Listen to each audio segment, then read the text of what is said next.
What would you do if the person you loved most in the world left you standing alone in front of everyone you know on the most important day of your life? Before we begin this incredible story, please take a moment to like this video, share it with someone who needs to hear it, and subscribe to Heartbound Stories.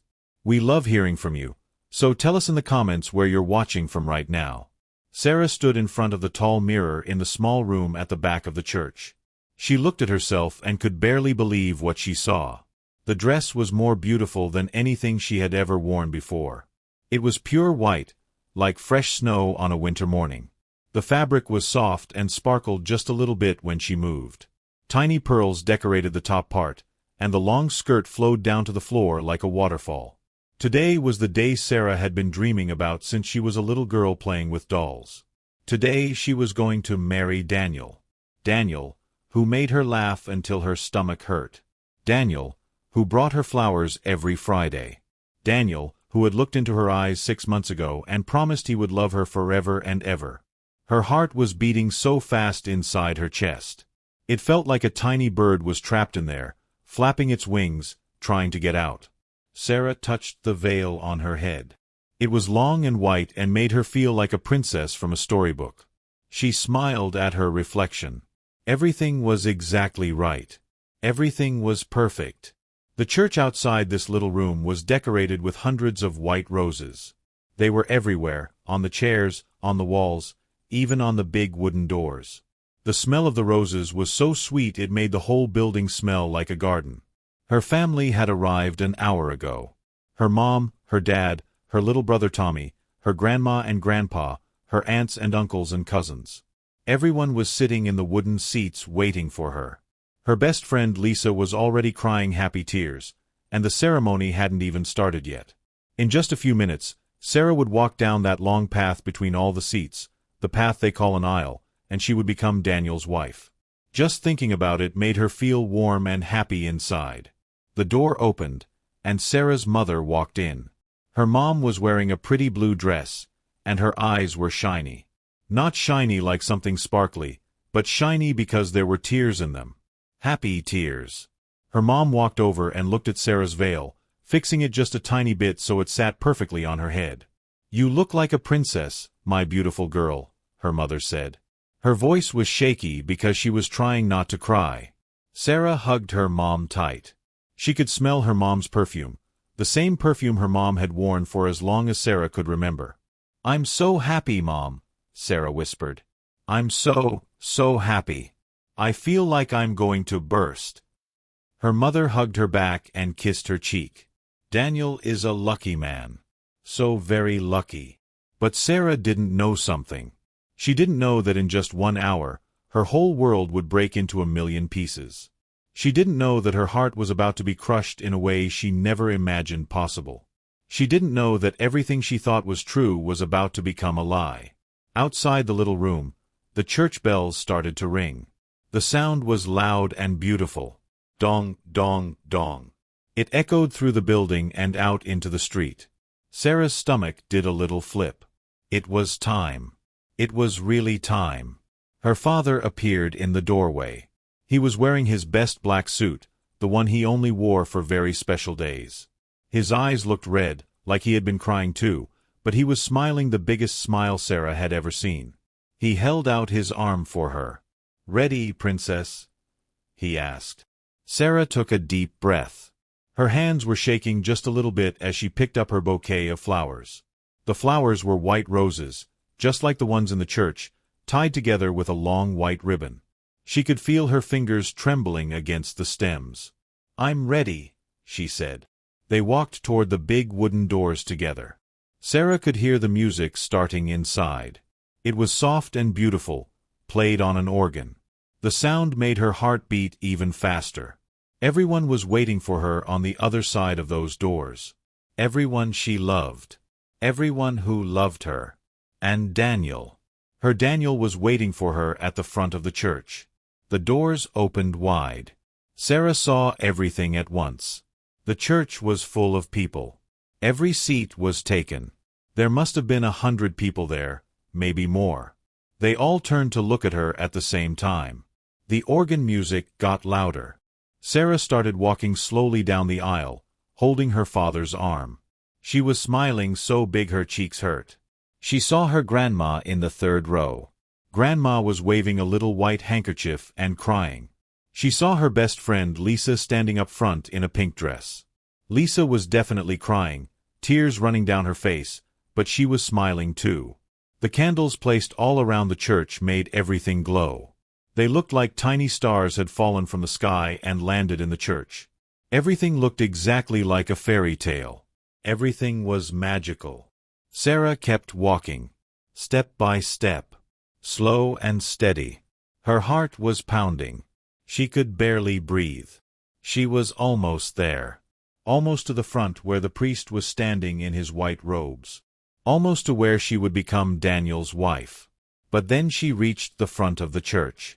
And her smile froze on her face like ice. Her whole body went stiff. The spot where Daniel was supposed to be standing was empty. There was nothing there. No Daniel. No groom. Just empty space. Sarah blinked. She looked again, thinking maybe her eyes were playing tricks on her. Maybe she was so nervous she wasn't seeing right. But no. The spot was still empty. Daniel wasn't there. Maybe he was in the bathroom, Sarah thought. Her brain was trying to make sense of what she was seeing. Maybe he was fixing his tie. Maybe his jacket had a problem. Maybe he would walk out any second now, laughing about being late. Her father squeezed her hand gently. She could feel his hand was sweaty. He was nervous too. "He'll be here, sweetheart," her father whispered in her ear. "Don't worry. He'll be here." So Sarah waited. She stood there at the front of the church in her beautiful white dress, holding her flowers, waiting for Daniel to appear. The music had stopped playing. Everything was quiet now except for the sound of people breathing and shifting in their seats. 1 minute passed. Then 2 minutes. Then 5 minutes. Sarah kept staring at the empty space, willing Daniel to appear. Willing him to walk through a door and explain everything. The priest looked worried. He was an old man with white hair and kind eyes, and he kept looking at his watch, then looking at the door, then looking at Sarah. 10 minutes passed. The people sitting in the seats started whispering to each other. Sarah could hear them even though they were trying to be quiet. "Where is he? What's happening? Is he coming?" Sarah could feel every single person's eyes on her. All 100 people were staring at her. Her face felt hot. Her neck felt hot. She felt like she was standing under a bright spotlight and everyone was watching her fail. "Where is he?" someone said loudly. Sarah didn't know who said it, but the words cut through the air like a knife. Her heart started beating differently now. Before, it had been beating fast because she was happy and excited. Now it was beating fast because she was scared. Scared and confused. This wasn't right. This wasn't how it was supposed to be. Daniel loved her. Daniel had promised. Where was he? 15 minutes passed. Then 20 minutes. Then 30 minutes. The whispers got louder and louder. People weren't even trying to be quiet anymore. Some people were pulling out their phones. Sarah saw Lisa trying to call someone. Maybe she was calling Daniel. Maybe she was trying to find out what happened. The flowers in Sarah's hands started shaking. Not because her hands were shaking. Because her whole body was shaking. She was trembling like a leaf in the wind. She couldn't stop it. "Maybe we should sit down," the priest said softly. He touched her arm gently. "Maybe we should wait in the back room." "No," Sarah said. Her voice came out small and broken, like a toy that was falling apart. "He's coming. He promised me. He promised." But deep inside, in the part of her heart that knew the truth even when she didn't want to believe it, Sarah already knew. Something terrible had happened. Daniel wasn't late. Daniel wasn't in the bathroom. Daniel wasn't coming at all. 1 hour passed. A whole hour of Sarah standing there at the front of the church like a statue. Her mother came up to her and tried to put her arms around her, tried to hold her and comfort her. But Sarah pulled away. She couldn't let anyone touch her right now. If someone touched her, if someone was kind to her, she would fall apart completely. She would shatter into 1,000 pieces. She couldn't move. She couldn't think. Her brain felt foggy and confused, like she was trying to walk through thick smoke. She just stood there in her beautiful white dress that didn't feel beautiful anymore. Now it felt heavy and wrong. She felt like the whole world was pointing at her and laughing. Look at that girl. Look at that stupid girl who thought someone would love her. Look at her standing there all alone. People started leaving. First, one family stood up and walked toward the door. They looked at Sarah with sad, sorry eyes as they passed. Then another family left. Then another. More and more people got up from their seats and walked out of the church. Some people stopped to say something to her as they went by. "I'm so sorry, honey. We don't know what happened. You'll be okay." But their words sounded far away to Sarah. It was like she was underwater and they were talking from above the surface. The words were all blurry and strange. She could see their mouths moving but couldn't really understand what they meant. Soon, almost everyone was gone. The church that had been so full of people and light and music and happiness just an hour ago now felt cold and empty. The white roses were still there, sitting pretty on the chairs and walls. The candles were still burning, their little flames dancing in the air. But everything was different now. Everything was ruined. Everything was broken. Sarah finally moved. Her legs felt stiff, like they had forgotten how to walk. She took one step, then another. She walked down the aisle, but this time she was alone. No father holding her arm. No music playing. No people smiling at her. Just Sarah and her heavy dress and her dying flowers and her broken heart. Her dress made a soft swishing sound on the floor as she walked. It was the only sound in the whole empty church. She pushed open the big wooden doors and stepped outside. And that's when the rain started. Not a little bit of rain. Not a gentle sprinkle. Heavy, cold rain that fell from the dark sky in sheets. Big drops that hit hard. The sky had been clear and sunny when Sarah had arrived at the church. Now it was dark gray, almost black, like night had come early. It was like the whole world was crying with her. Like the sky itself was sad about what had happened. Sarah didn't care about her dress anymore. She didn't care about her makeup or her perfectly fixed hair or her expensive veil or anything. She just started walking. She walked down the church steps. She walked onto the sidewalk.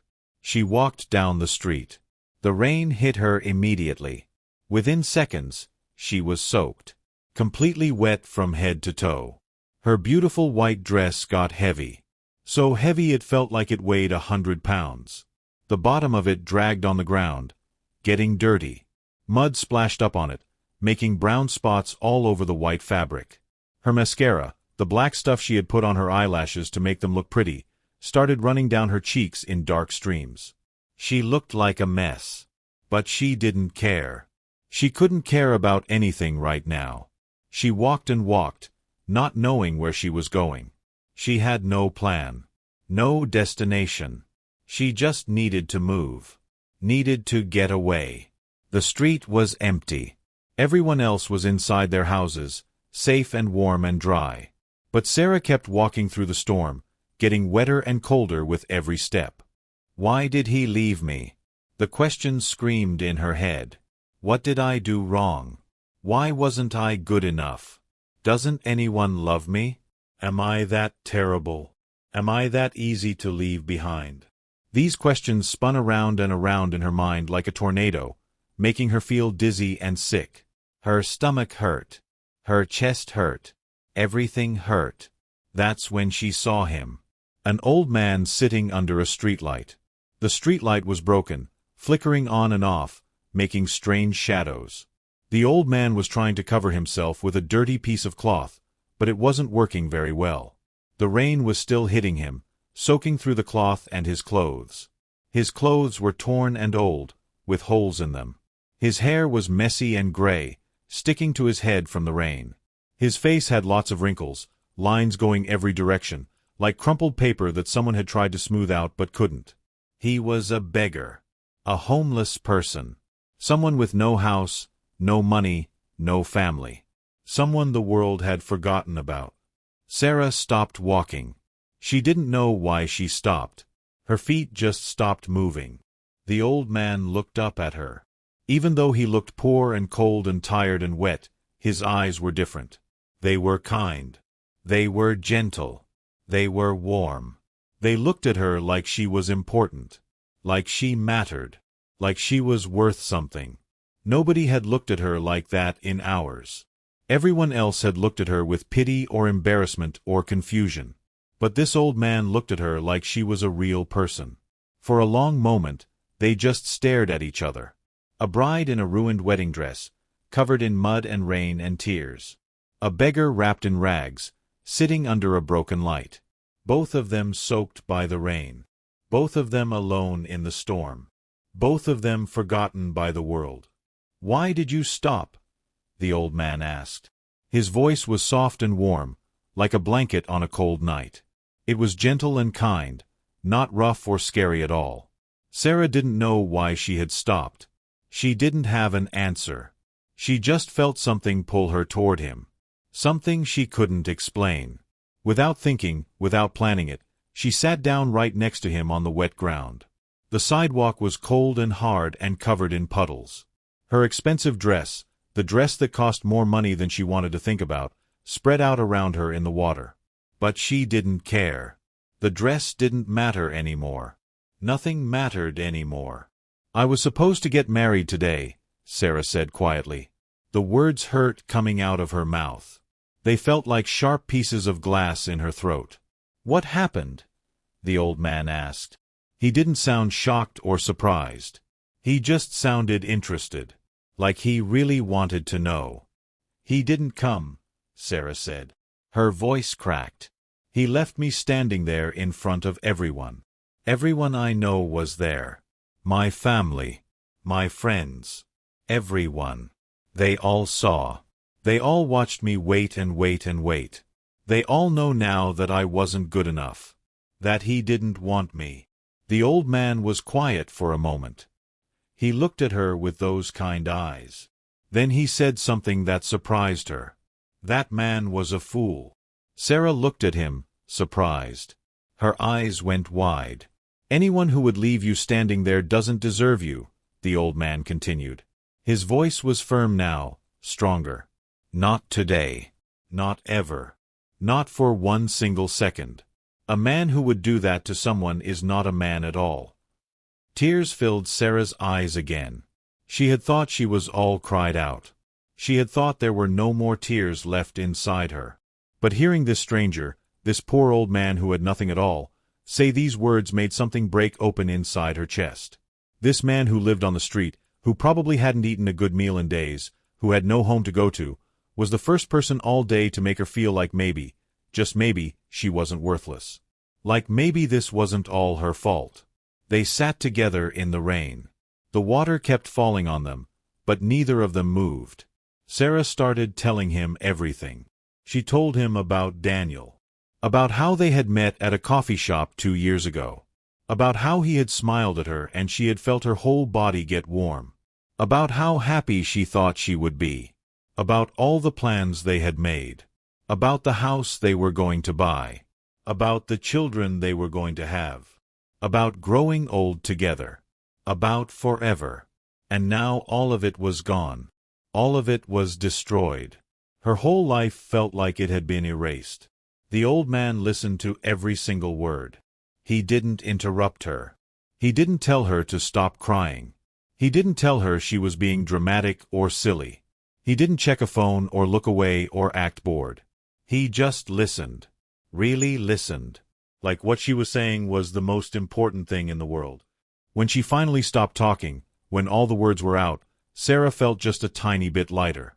Like telling someone, telling this kind stranger, had let some of the pain out. "What's your name?" Sarah finally asked. "Victor," he said. "And yours?" "Sarah." "That's a beautiful name," Victor said. "Strong, too. A survivor's name." They talked for a long time after that. Victor told her about pain. About being alone. About how life can be hard sometimes. About how the world can be cruel. His words were simple. He didn't use big fancy words or try to sound smart. But everything he said made sense in a way that nothing else had all day. He understood. Somehow, this homeless man understood her pain better than anyone. Then Victor said something very strange. He looked at her with a little smile on his wrinkled face. "Would you marry me instead?" He said it like it was a joke, like he was trying to make her smile. But Sarah looked at him.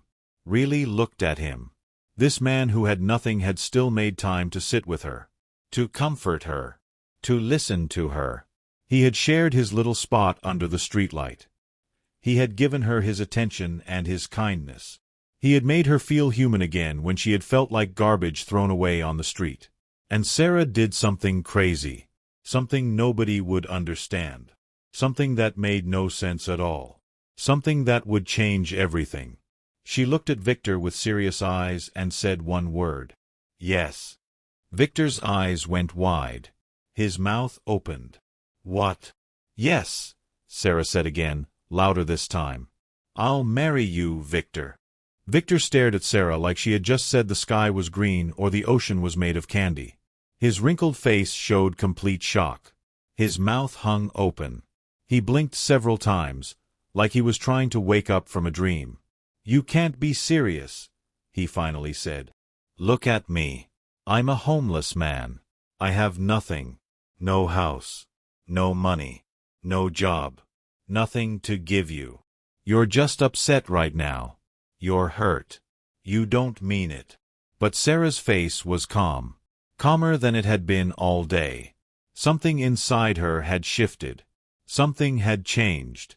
She looked at Victor with clear eyes. "You gave me something more valuable than a house or money," Sarah said. "You gave me kindness when I needed it most. You made me feel like a person again. You listened to me when everyone else was too uncomfortable to even look at me. That's worth more than anything." Victor shook his head slowly. "People will think you're crazy." "Let them think whatever they want," Sarah said. "I don't care anymore. I'm done caring what people think. I just spent an hour being stared at by 100 people. I survived that. I can survive anything now." Victor looked at her for a long time. The rain was still falling on both of them. Water dripped from his gray hair. His old, torn clothes stuck to his thin body. But his kind eyes were studying her face, trying to understand if she really meant what she was saying. "Are you absolutely sure?" he asked quietly. "I'm sure," Sarah said. And surprisingly, she was. For the first time all day, she felt sure about something.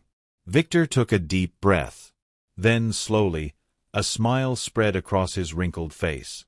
It was a beautiful smile. It made his whole face light up, made him look younger somehow. "Then I accept," he said. "It would be my honor to marry you, Sarah." They stood up together. Sarah's dress was completely ruined now. It was wet and muddy and torn at the bottom. But she didn't care at all. Victor offered her his arm, the same way her father had earlier. Sarah took it. His arm was thin and bony under his wet sleeve, but it was steady and strong. "Where do we go?" Sarah asked. "I know a place," Victor said. "There's a small chapel about 3 blocks from here. The priest there is a friend of mine. He gives me food sometimes. Maybe he'll help us." They walked through the rain together. An odd pair. A bride and a beggar. People who passed them in cars stared out their windows with confused faces.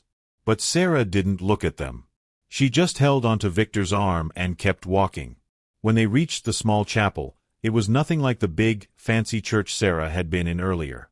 This chapel was tiny. The paint on the outside was peeling. Some of the windows were cracked. But when Victor pushed open the door, warm light spilled out. It felt welcoming. It felt safe. An old priest was inside, lighting candles. He looked up when they entered. His eyes went wide when he saw them. A soaking wet bride and Victor. "Victor," the priest said, "what's going on? And who is this young lady?" "Father Paul," Victor said. "This is Sarah. We'd like you to marry us." Right now. Today. Father Paul's mouth fell open. He looked from Victor to Sarah and back to Victor again. I don't understand. Victor, what's happening? Sarah stepped forward. Father, I know this seems strange. I know it doesn't make sense. But I'm asking you to please marry us. I've never been more certain of anything. Father Paul studied her face. He was quiet for a long moment. Then he said, Tell me why. So Sarah told him. She told him about Daniel leaving her at the altar, about walking in the rain, about meeting Victor, about the kindness he showed her, about how, in her darkest moment, this homeless man had been the only light. Father Paul listened carefully to every word. When she finished, Father Paul nodded slowly. Love comes in many forms, he said. Sometimes it comes in the way we least expect. If you're both certain, then I'll marry you. There were no decorations, no white roses, no candles arranged perfectly, no guests filling seats, no music from an organ. Just 3 people standing in a small, simple chapel with rain drumming on the roof outside. Father Paul spoke the words. The same words he had spoken for hundreds of couples before. Words about love and commitment and staying together through good times and bad times. Victor had no ring to give Sarah. So Sarah took off her engagement ring, the one Daniel had given her, and handed it to Victor. He placed it on her right hand instead of her left. A new beginning. A different meaning. You may kiss the bride, Father Paul said. Victor leaned forward and gently kissed Sarah's cheek. It was soft and respectful and kind. Just like him. I now pronounce you husband and wife, Father Paul said. And just like that, Sarah was married. Not to the man she had planned to marry. Not in the way she had imagined. But married all the same. Father Paul let them stay in the chapel that night. He brought them dry clothes and warm soup. Sarah changed out of her ruined wedding dress and into simple, clean clothes. They slept on the wooden benches, but Sarah slept better than she had in weeks. There was something peaceful about it. Something right. The next morning, Sarah woke up early. Sunlight was streaming through the cracked windows. The storm had passed. Everything looked clean and new. Victor was still sleeping on the bench across from her. In the morning light, Sarah could see his face clearly. There was something familiar about him. Something she couldn't quite place. Like she had seen him somewhere before. When Victor woke up, he looked at her with those kind eyes and smiled. "Good morning, wife," he said. "Good morning, husband," Sarah said back. The words felt strange but also somehow right. "I need to tell you something," Victor said. His voice was serious now. "Something important. I haven't been completely honest with you." Sarah's heart skipped a beat. "What do you mean?" Victor sat up slowly. He looked nervous. "My name is Victor. That part is true. But I'm not exactly what you think I am." "I don't understand," Sarah said. 3 months ago, I lost everything," Victor began. "I was a successful businessman. I had a big company, lots of money, a huge house, expensive cars, everything people think matters. But then the company failed. Bad investments, wrong decisions. It all fell apart. I lost everything in a matter of weeks." Sarah listened, her eyes wide. "When I lost it all, something interesting happened," Victor continued. "All my friends disappeared. The people I thought cared about me were gone. They were only there for my money, for what I could do for them. My wife left me. My business partners abandoned me. Everyone vanished. I was completely alone." "So you became homeless?" Sarah asked. "I chose to," Victor said. "I could have stayed with distant relatives. I could have found some kind of work. But I wanted to understand something. I wanted to see what the world was really like. I wanted to see how people treat someone who has nothing. So I've been living on the streets for 3 months. Testing humanity, I guess you could say." Sarah's mind was spinning. So you're not really a beggar? I am right now, Victor said. I really have been homeless. I really do have nothing at this moment. But I have a bank account that I haven't touched. Money saved from before everything fell apart. Not a fortune, but enough to start over. I was planning to access it next week and begin rebuilding my life. Sarah didn't know what to say. She felt confused and overwhelmed. I need you to know something else, Victor said, looking into her eyes. When I asked you to marry me yesterday, I was joking at first. But when you said yes, when you looked at me like I was worth something despite having nothing, I fell in love with you. In that moment. Because you saw me. The real me. Not my money or my status or what I could give you. Just me. Just a person. Do you understand how rare that is? Tears filled Sarah's eyes again. But these were different tears. Not sad tears. Not broken tears. Different tears. Last night I made a decision, Victor continued. I'm going to access that money. I'm going to get us a small apartment. Nothing fancy. Just something safe and warm. I'm going to find work. Real, honest work. Maybe something simple. I don't need to be a big businessman anymore. I learned that lesson. And if you'll stay with me, if you'll give this strange marriage a real chance, I promise I will spend every day proving that you made the right choice. Sarah looked at this man. This strange, kind, complicated man who had been both rich and poor, who had lost everything and gained wisdom, who had seen the worst of humanity and still chose kindness. Yes, she said. I'll stay. I want to see where this goes. Victor smiled. That beautiful smile that made his whole face glow. 6 months later, Sarah and Victor were living in a small but cozy apartment. Victor was working as a teacher, helping young people learn about business and life. Sarah had gone back to school to study counseling. She wanted to help people who were going through hard times, people like she had been. They were happy. Truly happy. Not the fake, surface happiness Sarah had felt with Daniel. Real happiness. Deep happiness. The kind that comes from truly knowing someone and being truly known. Sarah never heard from Daniel again. She learned later that he had run away with another woman. Someone he had been seeing in secret. It had hurt when she found out, but not as much as she expected. Because she realized something important. Daniel leaving her at that altar was the best thing that ever happened to her. It had broken her open.